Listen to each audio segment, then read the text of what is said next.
This is Amy Fabian with Pronesis Technology Group. We're here today with Jeff Sheffer to talk about how to manage your passwords in a safe manner. Hey, thanks, Amy.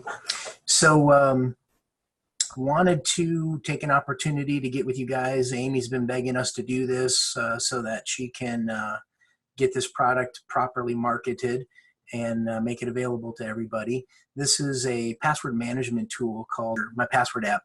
And it does that, though. It manages your passwords for you. So, quick second to talk about why it's important to manage your passwords. A lot of us have a tendency of creating a password based on something that's familiar to us and have some variation of that password, and we use it across multiple different websites. And one example of that is the little kitty cat named Fluffy, and put an uppercase F on the beginning of that and a 01 at the end of that, and we think that that's a secure password. And it's not the worst password I've ever seen. It's better than password as a password. But then when we use that on several different websites, it really becomes vulnerable. So we're going to talk about a way that, well, before I even say that, I understand why there's such an attraction to do that, because we've got too many passwords to memorize. I've got about 150 myself, maybe 200, and I can't possibly memorize all of those things. Creating a spreadsheet, years ago we've done that, and that's not safe either. So I want you to get away from that. I want you to get to the point where you have confidence of saying, yes, I have a unique password for every website that I log into, and I'm going to show you how you won't even care what that password is because you don't have to memorize it at all. Okay, so that's why it's important. We're going to jump right into this tool that we call My Password app. And I'm going to walk you through, we're going to be talking about extensions. And I'm highlighting an extension up in my Chrome browser for My Password app. And I'm using Chrome, but it doesn't matter if you're using Chrome or Edge or Firefox. It's all the same for all of those browsers. And it doesn't matter if you're running on Windows or Mac or even on Linux. This plugin or extension works just fine in all of them. So the easiest way to show you how this works and how convenient it is to go ahead and click right on it. And when I click on My Vault, and we're going to be talking about what My Vault is versus the company vault a little bit later, but when I expand that, I can see that I have several entries in here. We call them credentials or passwords. For various websites. So the one easy way to use this is to find the one that you want and click the launch button, and you'll be navigated to that URL, and your username will be populated and your password be populated. Another way to do that, like I said, you could have 150 things in the list here, or it's unlimited. But another way of doing that, if you don't want to scroll through that long list, is to just simply type the name based on the description that's saved with it, and it pops it up, and you can click the launch button. You go right to Canva website, it puts in your credential, puts in your password, and lets you click the login button. Lickety split, just like that, you're in. So that's pretty easy, pretty convenient, and gets you fast access to websites. Now, what's the password for that? You know what? I don't really care, because it doesn't really matter, because you never should have to be typing that in. So let me go ahead and show you what that password is, just so that you have an idea. I'm going to edit this password or this credential and show you all of the different elements that are involved in each one of them. So you got a username, you've got the actual password, you got a description, which is Canva, that's what I typed in. What type of credential is it? Where is it stored? And is it in a folder? And we're going to talk about the vault and the folders a little later. And then what is the URL? And that one becomes pretty important, because when we navigate to a URL, it looks at the My Password app to see which credentials to show you for that URL. So that's important. And then, I want to view that password to see what it is. Well, there it is in all of its glory. It's a complex password. It's 12 characters long. It has a combination of lowercase, uppercase characters, numerical values, and special characters. Don't really care how complex it is because I don't have to remember it. And that's the beauty of this whole program. So again, let me show you how that worked. And we can go ahead and type a URL. I've got another one in here called Monday. Monday's an online project management tool. That's a really nice tool to play with. And takes me to the Monday page. Well, nothing popped up, did it? Nope, but that's because you're not on the login page. Click the login page, and now I've got this. Now it didn't populate it, but it did give me a button that matches my plugin button. So that's my password app. So I can go here. I could click launch and it would refresh this page, or I could click here and it would copy the username to my clipboard, and that allows me to come over here and paste it. Or I can just simply click it right here and say, yep, use that one, and next. And it pulled the password that went along with it. And voila, I'm in. So one of the things that's really important to realize here is, Google Chrome, as Firefox, well, no, Firefox is pretty secure this way, does not allow you to save passwords, but Google Chrome certainly does allow you to save passwords.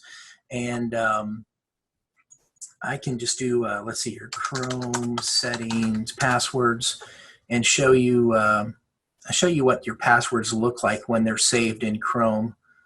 Let's see here. I think this guy right here was a great image of it.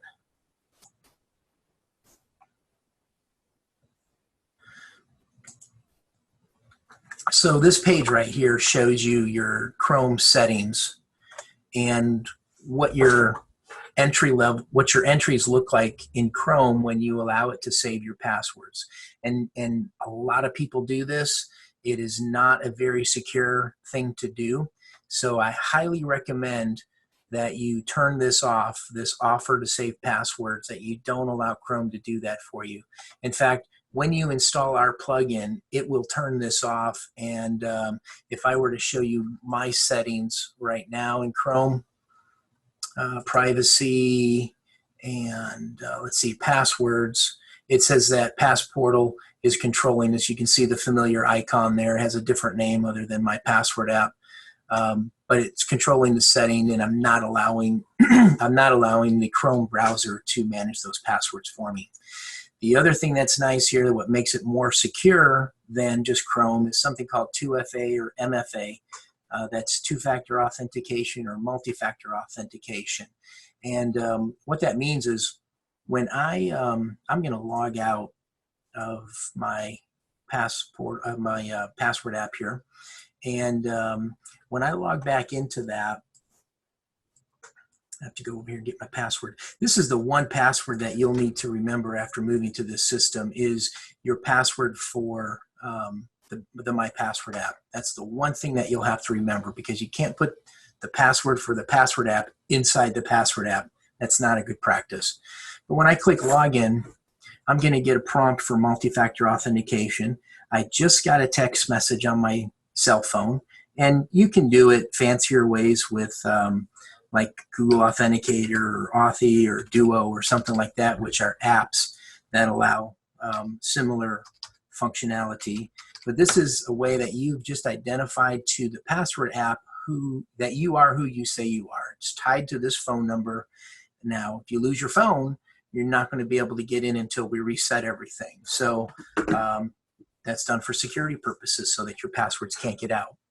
So that's a bit on two-factor and multi-factor authentication. So we've talked about that. We've talked about the Chrome extension. What I haven't talked about is how to generate a new password. And Amy, which website were we going to use for that demonstration again? Do you remember? We were going to use the Canva website. Canva. Okay. So I'm going to go to Canva. and I'm going to log in, and I'm going to say that I forgot my password. I'm going to populate it with my email account. Now, of course I do have the password. I'd never forget it, but this is just one way of forcing a change. That's done. Let's see if I can get into my email.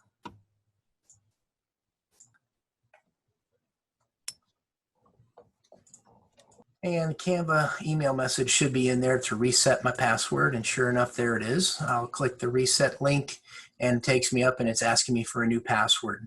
Now, this is really another great feature of this tool, because those passwords that are, we like them to be a minimum of 12 characters. You can go longer. And we like it to have all 4 elements. That's lowercase letters, uppercase letters, numbers, and special characters. Well, how in the heck do you generate that? And then how in the heck do you remember what you just generated if you type something in that looks like gibberish on your screen, and then you try to remember it, it's also gibberish. But this has a generator right built into it. And what I'm going to do is when I open up, it recognizes that I'm on canva.com, so it's showing me that credential first. I'm going to go in and edit this, and I'm going to click the generate button. There's password generator here and password generator here. You can see here that I have it using lowercase, uppercase, numbers, and special characters. Real quick, a note on the special characters. I have it limited that it only uses these 8 special characters that I chose. The reason I do that is sometimes on your smartphone, you have a very difficult time finding some of the special characters that are in your password, if occasionally you have to type one in. And like a backslash character, for example, I've never found it on my Samsung Android phone. You may have experienced that in the past too. Like, I've got the password, but I can't find where to type it in. So I've limited it so that I know that these characters are available on my smartphone keyboard. And if I wanted to add some, like the greater than and less than, I can do that. And then I can come up here and I can click this button and generate passwords. Look at that, didn't even use the greater than and less than. So I'll click it again. And 2 times, 3 times, 4 times, 5 times, there it is. So 6 times, I think, and now I see my greater than and less than. But again, I want to keep it without the greater than and less than, so I'm just going to go there. And yep, I guess I'm happy with that one. So now that I've generated that, I'm going to click the use button, and it is going to fill it into this space. Of course, it's encrypted. I can reveal it because I'm authorized right now. And then I'm going to save it. Now, I'm going to do one more thing. I'm going to go back to my password app, let it bring up Canva. I'm going to click this button to copy that new password to my Windows clipboard. I'm going to come over here. I'm going to do my Control V on my keyboard and paste that in. I just pasted in that newly generated password. It says it was successfully updated. I'm going to click Login, and I'm going to click my password app button, choose the app, and I'm in with a fresh new password. So that's pretty cool. That saves a lot of heartache from trying to creatively create these passwords. You don't have to worry about doing that. So 2 things you don't have to do. You don't have to remember it, and you don't have to worry about creating it. And that's worth its weight right there. Another feature that's really cool with this app is when we talk about those complex passwords, don't want you to get freaked out about you have to create these from your creative brain. You don't need to worry about doing that. This is going to create them for you and allow you easy password changes on the websites that you are going to. So here we are on the Canva app. And we're already logged in. I'm just going to go to my settings and account settings, and down here I've got a place for a new password. So it wants my existing password. Now it's not giving me a link to the password app here, so I'm going to click the password app. I'm going to bring up Canva. I'm going to click this button to copy the password and populate it here. So I'm I'm telling it that I am who I say I am, and now it's letting me put in a new password here.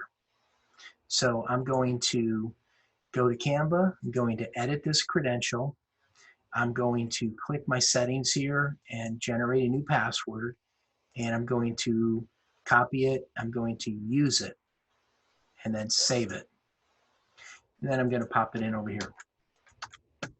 I've just updated that password from one 12-character cryptic password to a new 12-character cryptic password. And it was pretty easy to do. I didn't have to generate the password in my brain. The app did it for me. I don't even know what it is. I didn't pay attention to it. I never revealed it. And you don't have to. So that's the beauty of it. It's pretty important. So another thing that we can do here, I mentioned that this is good in Chrome, Edge, and Firefox on Windows, on Macs, and on Linux. Well, here's another cool thing is that it's also available to you on your smartphone, whether you're on Android or whether you're on iPhone.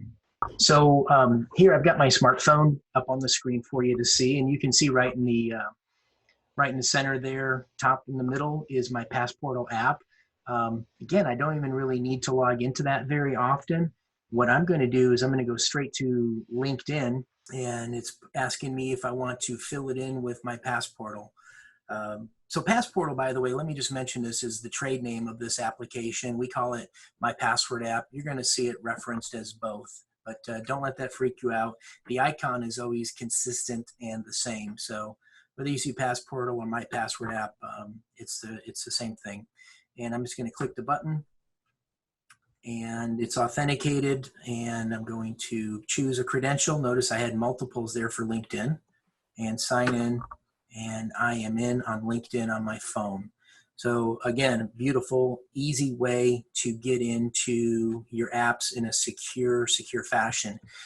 Now, if I were to update that password on my computer and synchronize, what do you think would happen when I go to use it on my phone?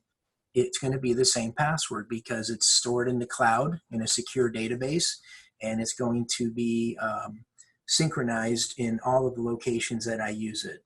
So next up on the list is I want to log you into the password portal and show you what it looks like. So we're going to bring up the app here.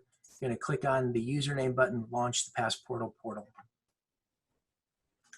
When I go into it, it takes me right into what's called the company vault. I'm going to start at the My Vault level. Now, you're going to see several entries in here. I don't know how many, there are 12 of them. And when I click here and click on the My Vault, you're also going to see those same 12. Okay, so this is just the same thing, just another way of looking at them. This is the master controller, or the portal, where you have the most control over everything. Coming in here, you can open this up and you can launch a URL that way. I think it's very cumbersome to do that. You can see all of the same information, the URL, the description, it's a website, what is the username. You can do all of those same things. But again, it's very cumbersome. So I don't recommend you doing it that way.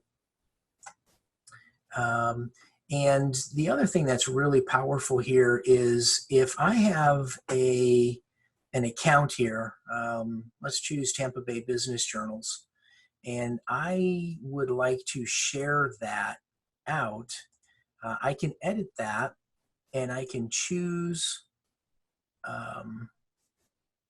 to move that to a company, into the company vault. And what that does is it allows me to make that accessible to other people. You can see that I have 1000bulbs.com. If I go back to my vault and look at 1000bulbs.com, that was actually George, wasn't it? Never mind. If I go into that, I'm able to use George's credential for this website. Sometimes you might have one credential that multiple people in your organization use. So if we go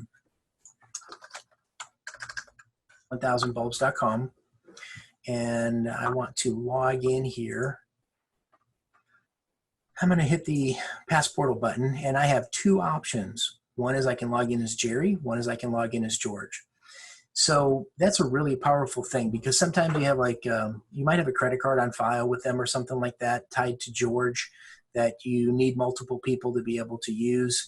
So they're able to log in with that credential. And if George is in and he resets it because of something, security issue or something like that, it's going to synchronize it to not only George's account, but all of the other accounts that have access to it. So very convenient, very fast way of dealing with that. Back to this, now we have about 4 different users set up here. Jerry, George, Elaine, and Cosmo. Now, Jerry, of course, he's the most important. He's the site administrator. He has the ability of going in and creating additional users. He can create one called Newman, and he can put in Newman's email address and cell phone, and he can make him a site administrator or site user or limited, and very granular permissions. That allows, what that would do when I created that new user is it would shoot him an email. He would follow a link in that email. He would set up his credentials to get into Passportal himself, and then he would be able to create stuff in his company, in his personal vault. If he's allowed to, he'll also be able to create stuff in the company vault that he can share back with other users, depending on where it's placed. Again, these are site users, all tied to their email and cell phones for 2-factor authentication. Access control, I mentioned, you know, those other users can create accounts, and depending on where they put them, they might have a marketing department, you might have an accounting department and an engineering department, and credentials are shared. Now, very important, site administrators are the most important, they are the most powerful, but nobody, including site administrators, including the folks here at Pronesis, have the ability of seeing the credentials inside any of your vaults. So as a site administrator, you're able to see your credentials, and you're able to see the credentials of the ones that you have access to in the company vault. But Jerry cannot see the credentials that George has when George stores them in his My Vault area, okay? So very important to understand that. Another thing that's really cool is because of the nature of this, you never want to delete these accounts, these credentials, because you never know, something's going to pop up and you're going to go, oh man, I should not have deleted that. I need it. For example, Craigslist.com, he's like, you know, I never use that again. You can't delete it, but you can disable it. And when you disable something, gets it out of your active credential list, but you're always able to go back and show disabled. There it is. And I can move my picture out of the way. I can right click here and I can reactivate that password, and it will add it back into my list when I'm showing all of the active stuff. Okay. So I went through pretty quick. Again, when you want to just log into a website, the normal, I'd say 75% usage of this tool is going to a URL like Canva and hitting the login button, getting populated with the buttons for the credential manager, and logging in. That simple. The other way you can do it is you can go to the plugin or the extension, and you can launch the application or the URL right from here. It populates it. You got to tell it that I'm not a robot. Oh, this is another form of multi-factor authentication, making sure that you're not some kind of automated tool. And log in, and bam, you're in. So that was a pretty quick run through of what the power of my password app is. And I hope you enjoyed it. I know you're probably going to have questions, and we'll be more than happy to talk about that and how we set it up, and all of the ins and outs of how it works. So, Amy, as we wrap it up here, did I miss anything? I think you covered it all. All right, good. Then we'll end it here, and hope you listen to this and let us know what kind of questions you have. Thanks a lot. Thanks.